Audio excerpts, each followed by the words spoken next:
Welcome to UPSC Universe. Like every Wednesday మనం science and technology issues roundup అనేది చూస్తున్నాం. So ఈ సెషన్లో మళ్ళీ లాస్ట్ వెన్స్డే నుంచి ఈ వెన్స్డే వరకు సైన్స్ అండ్ టెక్నాలజీ లేదా శాస్త్ర సాంకేతిక అంశాల్లో జరిగిన వీక్లీ డెవలప్మెంట్స్ చూద్దాం. ఇందులో మనకు స్పేస్, డిఫెన్స్, స్పీషీస్, అదేవిధంగా ఎన్వైర్మెంట్ ఇలాంటి అన్ని అంశాలు కూడా ఉన్నాయి. సో మొట్టమొదలు స్పేస్ ఇష్యూస్ కన్నా మనం చూస్తే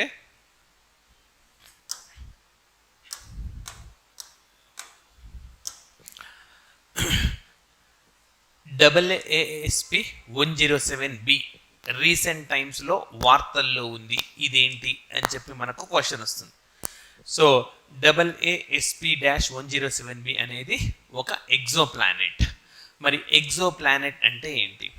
సౌర వ్యవస్థ వెలుపల ఉండే నక్షత్రం చుట్టూ తిరిగే ఒక గ్రహాన్ని ఎగ్జో ప్లానెట్ అని అంటారు.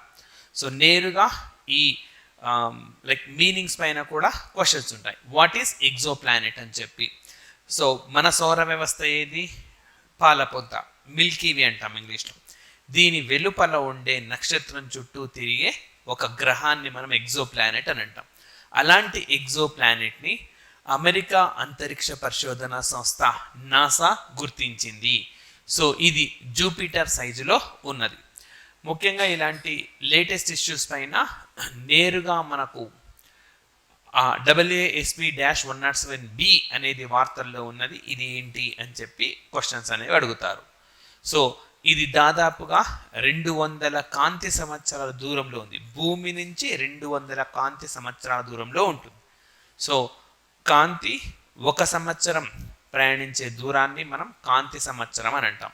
అలాంటిది ఒకటి కాదు, 200 కాంతి సంవత్సరాల దూరంలో ఉంది అన్నమాట. సో ఇది మనకు స్పేస్లో ఈ వారంలో జరిగిన డెవలప్మెంట్స్లో మొదటిది. నెక్స్ట్ వచ్చేసి మనకు అమటేరసో అని చెప్పి మనకి లైక్ భూమిపైకి స్వేచ్ఛగా పడుతున్న ఒక పార్టికల్ను గుర్తించినారు. సో మనకు క్వశ్చన్ ఏంటనంటే అమటేరసో ఇటీవలి కాలంలో వార్తల్లో ఉన్నది. సో ఇదేంటి అని చెప్పి అడుగుతారు. భూమిపైకి పడబోతుంది. సో మరి ఎక్కడి నుంచి వస్తుంది ఇది? సో ఇది ఒక నక్షత్రం నుంచి విడిపడిందా, ఒక శకలమా, గ్రహ శకలమా? సో ఏమి కూడా తెలియదు. దీని ఎగ్జాక్ట్ సోర్స్ ఇప్పటి వరకు కూడా ఎవరు గుర్తించలేకపోయినారు. కానీ భూమిపైన పడబోతుంది అన్నమాట. సో మరి ఈ పేరు, ఇలాంటి వాటికి పేరు పెట్టినప్పుడు ఎక్కడి నుంచి వచ్చింది పేరు, దేనికి సంబంధించింది అని చెప్పి కూడా మనకు అడుగుతారు. ఇది జపాన్కు సంబంధించిన ఒక దేవత పేరు. ఆ దేవత పేరు మీదుగానే అమటేరసో అని చెప్పి పేరు పెట్టారు. ఇంకా ఇది కొద్ది కాలం ప్రయాణించిన తర్వాత భూమిపైన పడుతుంది. ఇంకా కొద్ది కాలం ప్రయాణించిన తర్వాత ఎగ్జాక్ట్గా భూమిపైన ఎక్కడ పడొచ్చో కూడా గుర్తించగలుగుతారు. సో ఆ విధంగా మనకి ఇది వార్తల్లో ఉంది. మరి దీనికి ఒక ప్రత్యేకత ఉంది. ఏంటనంటే మనకు 1991లో ఓహ్ మై గాడ్ పార్టికల్ అనేది ఒకటి పడింది. అంటే అది ఎక్కడి నుంచి వచ్చిందో తెలియదు, భూమిపైన మాత్రం పడిపోయింది. అలా ఎక్కడి నుంచి వచ్చిందో తెలియదు కాబట్టి గాడ్ పార్టికల్, కాకపోతే అది కీడు చేస్తుంది కాబట్టి ఓహ్ మై గాడ్ పార్టికల్ అని అప్పట్లో దానికి నామకరణం చేశారు 1991లో. సో ఇంకా ఆ తర్వాత చిన్న చిన్న గ్రహ శకలాలు కానీ ఇతర దేశాలు ఉపయోగించిన ఉపగ్రహాలు కానీ పడిపోయిన సందర్భాలు ఉన్నాయి. ఉదాహరణకు మనకు రీసెంట్గా భారతదేశం ప్రయోగించిన ఒక ఉపగ్రహానికి సంబంధించిన ఒక చిన్న మొక్క ఆస్ట్రేలియాలో కూలిపోయింది అన్నమాట. ఆస్ట్రేలియాలోకి పడిపోయింది. సో ఇట్లా పడిన సందర్భాలు చాలా ఉన్నాయి. అయితే ఇప్పటి వరకు మనకు 1991లో మనం గుర్తించిన ఓహ్ మై గాడ్ పార్టికల్ అది రైట్ అంత బరువున్న పార్టికల్ తర్వాత అంతకన్నా కొంచెం తక్కువ ఉన్నది ఇప్పుడు పడబోతున్నది. అది 320 మనకు ఎగ్జా ఎలక్ట్రాన్స్ వోల్ట్ ఉంటే ప్రస్తుతం ఈ ఎనర్జీ ప్రస్తుతం పడబోతున్న అమటేరసో ఎనర్జీ మనకు 240 EeV ఉండబోతుంది. సో ఇది కూడా మనకు ఒక అంశం న్యూస్లో ఉన్నది. అండ్ నెక్స్ట్ మరి డిఫెన్స్ రంగానికి వస్తే భారతదేశం రష్యా దేశం నుంచి ఇగ్లాయస్ కొనాలని చెప్పి నిర్ణయించింది. సో చాలా ముఖ్యమైనది. భారతదేశానికి రష్యా అతిపెద్ద రక్షణ రంగ భాగస్వామి, లార్జెస్ట్ డిఫెన్స్ పార్ట్నర్గా చెప్తామన్నమాట. మరి భారతదేశము రష్యా నుంచి బ్రహ్మోస్ అనే క్షిపణిని తీసుకుంది. అదేవిధంగా S-400 అని చెప్పే అధునాతన వ్యవస్థను తీసుకుంది. తాజాగా ఆ జాబితాలో చేరబోతున్నది ఇగ్లాయస్, రైట్. మరి ఇది అత్యంత శక్తివంతమైన రక్షణ వ్యవస్థగా చెప్పుకోవచ్చు. అండ్ మనకి ఇంకా ఏమడతారంటే MANPADS అంటే ఏంటి అని అడుగుతాడు. Man portable air defence system అని అనమాట. మ్యాన్ పోర్టబుల్ అంటే మనిషి ఆపరేట్ చేయగలరు, ఇతర డిఫెన్స్ S-400 మనిషి ఆపరేట్ చేయలేరు అనమాట. ఇన్బిల్ట్గా ఉండే సాఫ్ట్వేరే ఆపరేట్ చేస్తుంది. ఇక్కడ మ్యాన్ పోర్టబుల్ ఎయిర్ డిఫెన్స్ సిస్టమ్గా చెప్పుకోవచ్చు. మరి 2004లో రష్యా తన రక్షణ రంగ వ్యవస్థ కోసం దీన్ని డెవలప్ చేసింది. సో దాన్ని ఇప్పుడు మనము ఉపయోగిస్తున్నాం. అయితే ఇది ఇండివిజువల్గా ఫైర్ చేయొచ్చు. ఇండివిజువల్గా అంటే భూమి పైన పెట్టి ఎక్కడి నుంచో పేల్చవచ్చు, భుజం మీద నుంచి పేల్చవచ్చు. లేదా క్రూ అంటే షిప్ పైన పెట్టి కూడా పేల్చేందుకు అవకాశం ఉంటుంది. సో మనకేమైనా క్వశ్చన్ వస్తుంది, ఇగ్లాయస్ ఇటీవలి కాలంలో వార్తల్లో ఉన్నది. ఇగ్లాయస్ అంటే ఏంటి? లేదా కింది వాన్లో రష్యా నుంచి మనం ఏది కొనడం లేదు అని. ఇంతకుముందు అయితే పాపులర్ మనకు బ్రహ్మోస్ క్షిపణి కొన్నాం మనం. నిజానికి బ్రహ్మోస్ అనే క్షిపణిని ఇండియా రష్యాలు కలిసి డెవలప్ చేశాయి. సో మనకు ఫాదర్ ఆఫ్ బ్రహ్మోస్ మిజైల్ పితగా ఎవరిని చెప్తామంటే శివతాను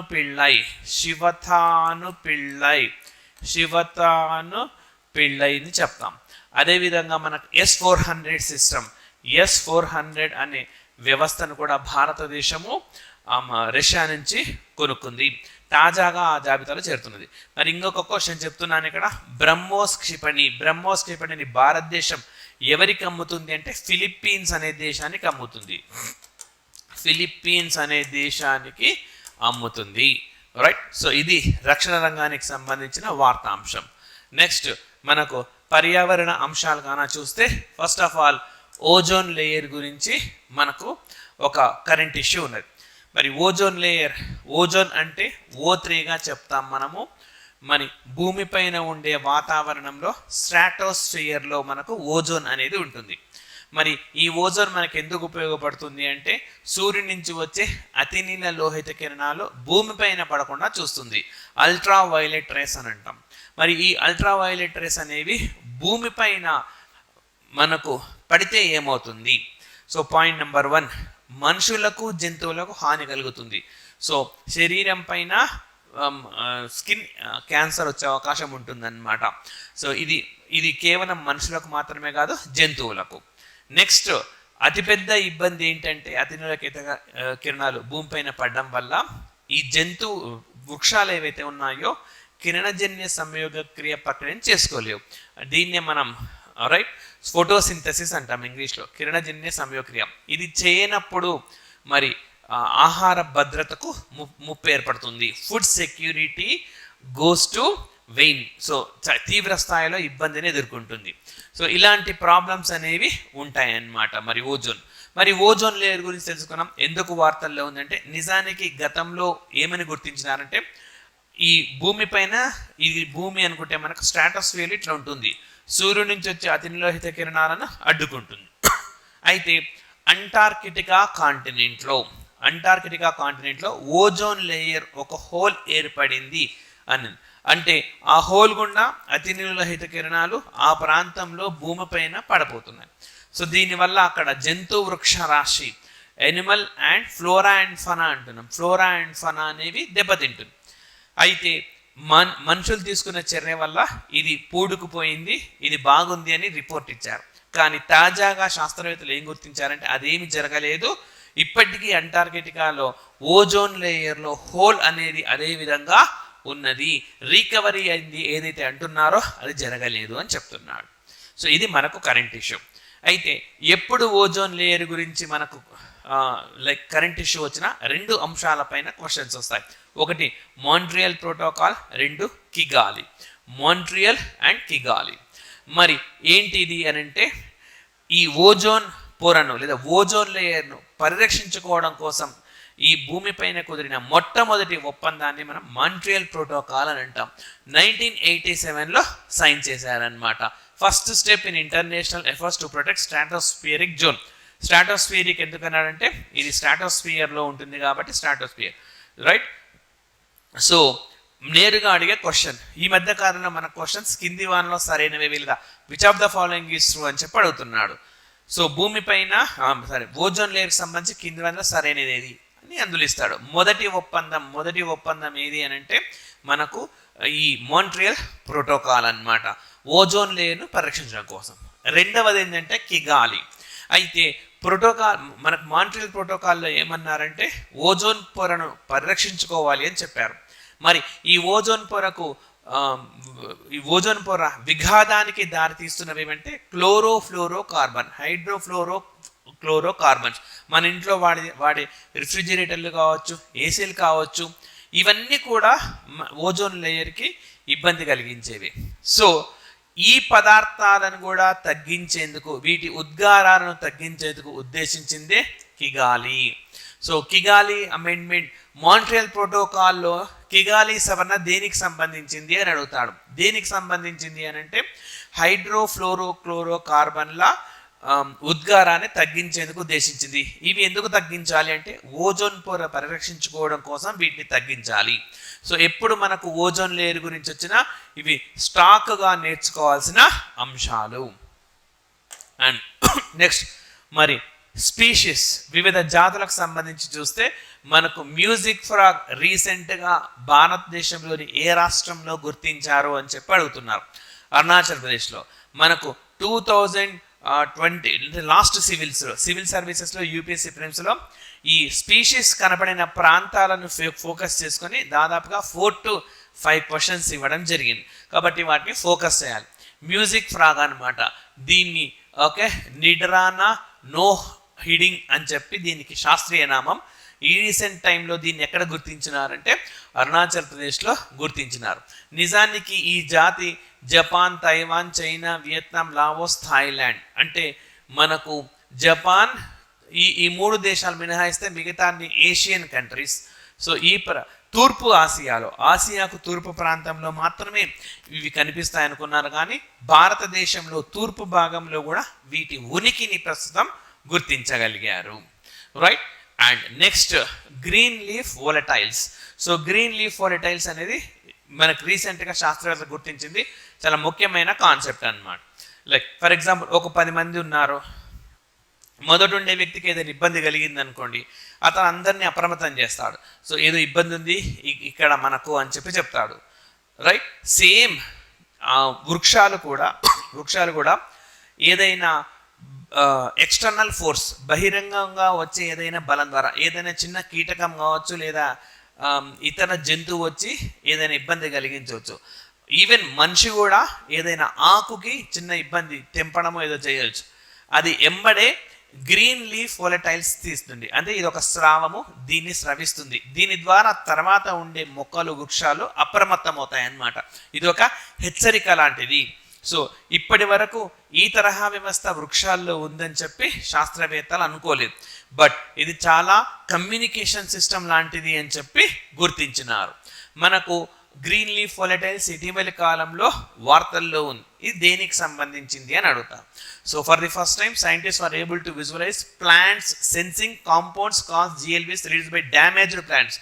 అంటే ఒక ప్లాంట్ ఏదైనా డ్యామేజ్ అయిందంటే, ఎక్స్టర్నల్ ఫోర్స్ వల్ల డ్యామేజ్ అయింది అని అంటే తను గుర్తించి పక్కనుండే ఆకులకు, పక్కనుండే మొక్కలకు సమాచారం ఇస్తుంది అన్నమాట. To let other plants know the danger is near, మనకు ప్రమాదం పొంచి ఉంది, మనం జాగ్రత్తగా ఉండాలి అని చెప్పి చెప్తుంది, రైట్.